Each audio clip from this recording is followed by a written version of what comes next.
Update: my girlfriend is convinced that I tried to cheat on her. Original post: I, 27 male, and my girlfriend, 24 female, we'll call her Evie, have been dating for about a year now. Just this past week we went on a big vacation with our friend group including her best friend Tara, 26 female. 3 nights ago, Evie and I were in our hotel room just chilling together when I went down to the bar to get a bottle of wine and some ice for us, and I saw Tara at a table with some guys I'd never seen before and she looked pretty tipsy. I didn't think it looked all that safe for her being on her own like that, so I went over and made small talk and eventually asked if she needed help getting to her hotel room since it was pretty late. She agreed and we left together. But once we were in the little walkway heading back to the main hotel building, she backed me against the wall and made a pass at me, asking me to spend the night with her. I put my hand on her shoulder to move her back and turned her down, and told her she was drunk and I'd never do that to Evie, and I left her there to get back to her room herself since I was uncomfortable. Here's where I messed up. I didn't tell Evie about it when I got back to our room, because her and Tara are so close and I didn't want to ruin the vacation. But I did intend to tell her once we got back home. The only trouble is, the next day at breakfast while I was sleeping in, Tara told Evie that I was the one who'd made a pass at her while she was drunk, and that I'd gotten jealous and possessive when I saw Tara talking to those guys. And needless to say, Evie believed her. She came back to the room just quietly crying and told me what Tara had told her, and that she'd be staying in Tara's room for the remainder of the trip, and that we'd talk about our relationship when we got back home. Basically, she's going to dump me. Now I know what half of the comments are gonna say. To cut my losses with Evie if she's enough of an idiot to believe Tara over me. The trouble is, I really messed up at the beginning of our relationship after our first fight. I got really drunk and started messaging girls trying to hook up with them, and Evie found out and was absolutely devastated, so I understand if she doesn't 100% trust me with stuff like this. Also, she's only known me a year and a half at most while Tara her whole life, and she considers Tara her second chance at having a sibling. Evie's older brother passed when he was 18 and she was 10.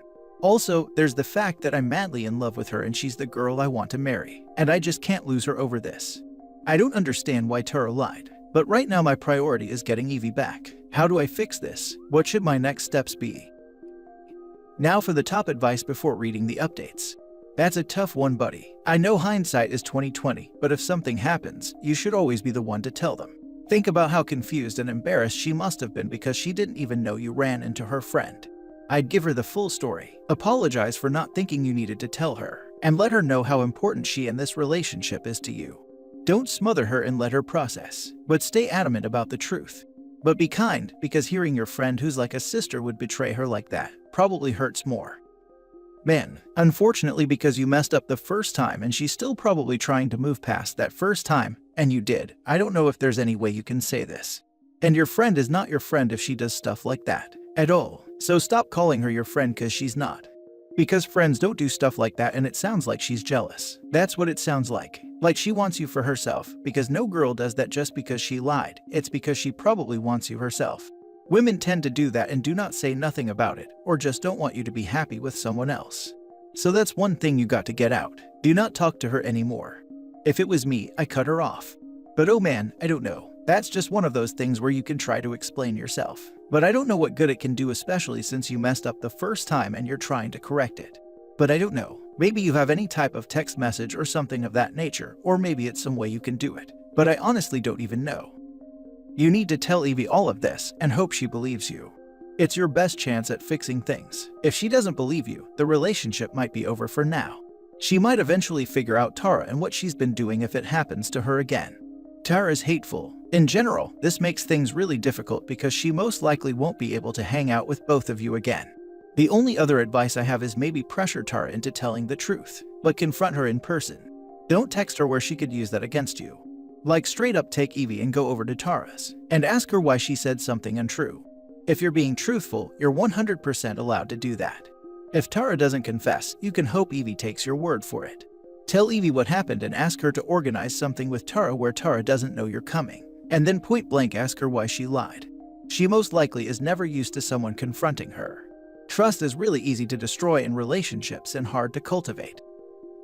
And now for the first update. The vacation is coming to an end and a lot has happened in the past 2 days. After I made my post on here, I spoke to my best friend Matt, who's on the vacation with us, about what had gone on and what Tara had told Evie. And I was fully prepared for him to take their side since he's got a lot of baggage from being cheated on in the past. But instead, he told me he believed me. And not only that, but he brought up real concerns about the way Tara has been treating Evie in the time that we've known them. I can't say I've ever noticed it, because Tara and I have never hung out that much since our personalities clash, and Evie only ever has nice things to say about her. But Matt pointed out multiple occasions where Tara has put Evie down and been mean to her about her appearance and personality, and how it seems like Tara has this really manipulative hold over her. Looking back on it now, I definitely see it. And I feel guilty for never noticing sooner. He and I devised a plan to talk to Evie together without Tara there to hopefully get her to see sense. At first, she didn't want to hear me out, but after Matt explained his concerns, she got all quiet and sat down and just kinda stared off for a moment. Evie told me that she didn't think Tara would do something like that, and she never meant to be hurtful, and Evie called herself too sensitive sometimes. But I could see her starting to doubt Tara and make sense of things. Eventually, I managed to convince her that we should confront Tara together, and she agreed. As you can probably expect, Tara got incredibly defensive and pulled out the crocodile tears, and she started accusing Evie of choosing a man over her. I could see Evie losing her confidence, but she eventually told Tara that she didn't believe her, that she thought Tara had left her lying habits behind in their teen years. Tara then switched on a dime and got really nasty and vicious, and started calling Evie names that I won't repeat here, and more or less admitted to lying because in her opinion, Evie doesn't deserve the nice things she gets, including me apparently. She was screaming so loud, people in the next hotel room came to check on us. I got Evie out of there and told Tara to stay away from her and not try to contact her. When Evie and I were alone and had made up, she told me that wasn't the first time Tara had been nasty to her like that, and that it happened a lot in their teens and early 20s when Evie didn't go along with what Tara wanted, but that it hadn't happened in a few years, so she thought Tara had changed and gotten better. I would argue that it was one of the best vacations in your life. The growth, communication, and support of true friends and a good relationship won out over manipulation and selfishness. Yes, I suppose that is a much nicer way of looking at it. While it wasn't much of a fun vacation, I guarantee whatever the cost, it was worth it to get the girlfriend away from the toxic witch. She will likely have many therapy appointments ahead anyway to deal with all of this, but if this vacation hadn't happened, she may have spent years tagging along with this toxic friend, leaving her life in the dust behind her. I'm glad things are better between you and Evie. I really hope you learn to be honest immediately and inform your partner when someone, especially a friend, makes a pass at you like this. So much heartache and drama could be avoided by doing so. However, because it eventually exposed the piece of work Tara is, it worked out, but it absolutely could have gone the other way given your history.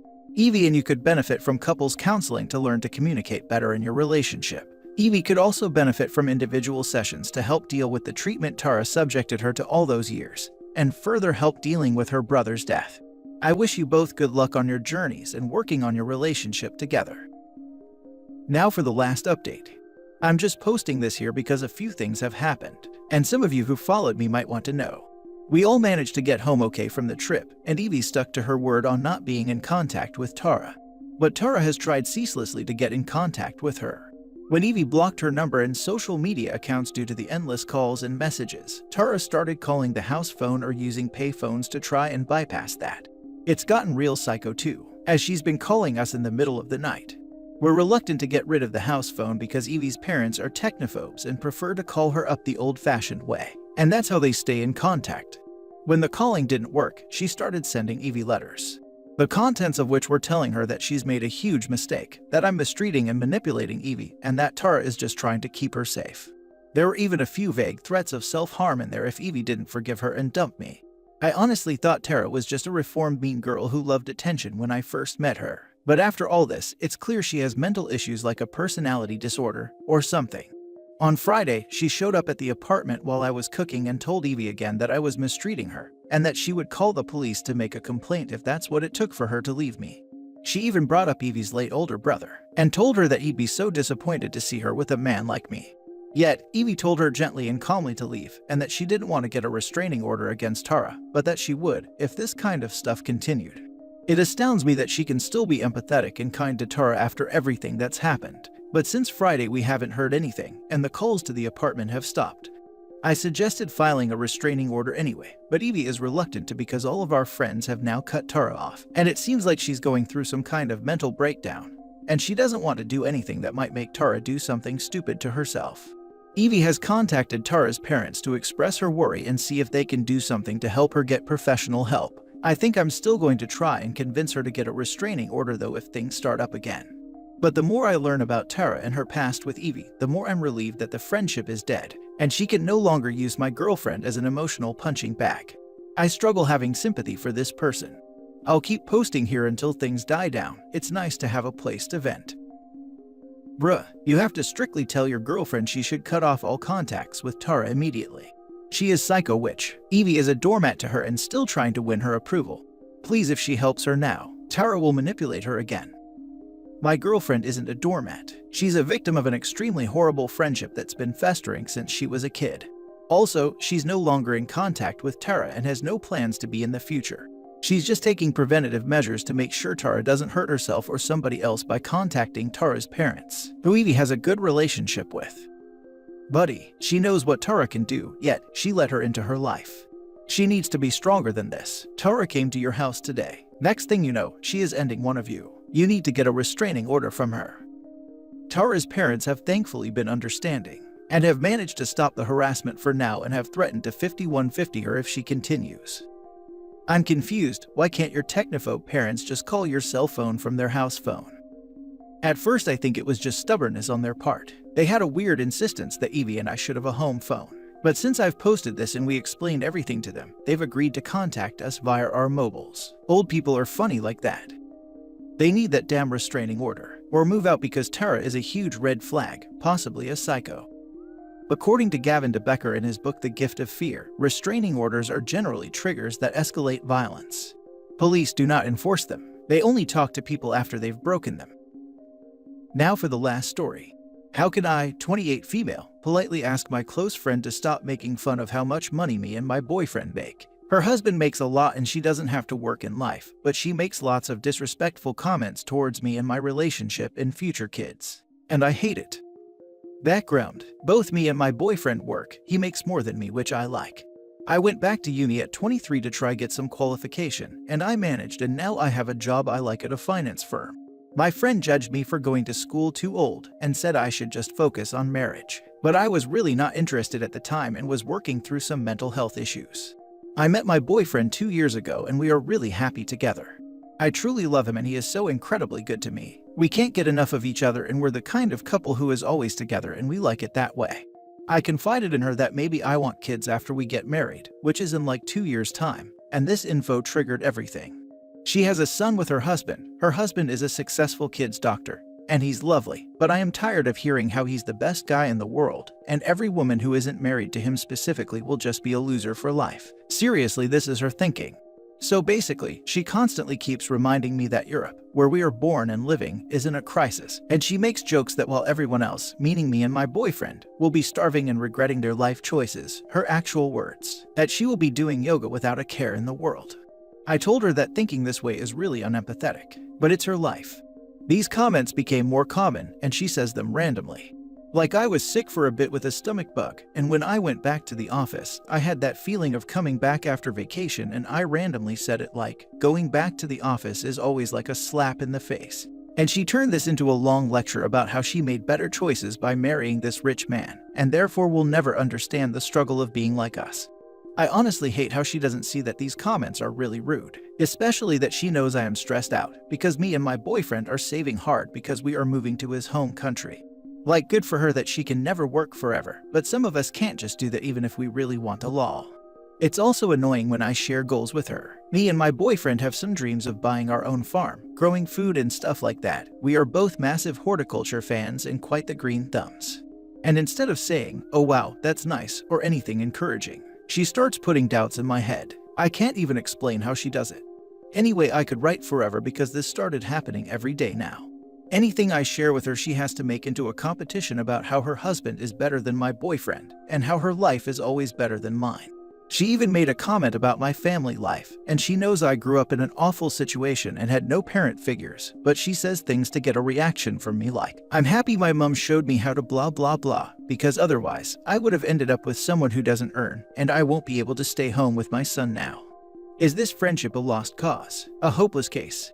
I feel like never speaking to her again if I am fully honest. What can I do? Thoughts? She's a piece of turd. She's also definitely lying. Something's off. She's talking about it this much, she's probably unhappy. And the husband doesn't love her or something. She's compensating heavy.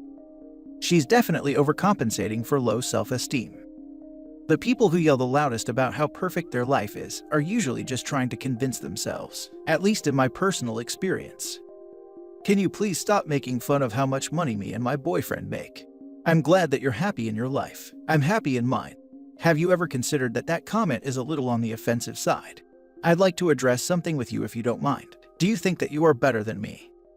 I'm glad that you're happy in your life. I'm happy in mine. I did say a variation of this at a time, but she believes that I am not truly happy, and it's really frustrating. Also this, I'd like to address something with you if you don't mind. Do you think that you are better than me? She herself sometimes says that her life is better than everyone we know. And she is not wrong. Most of us are early 20s, mid-20s or late 20s, and we are just figuring a lot of life stuff out, while she is settled and sorted for the future.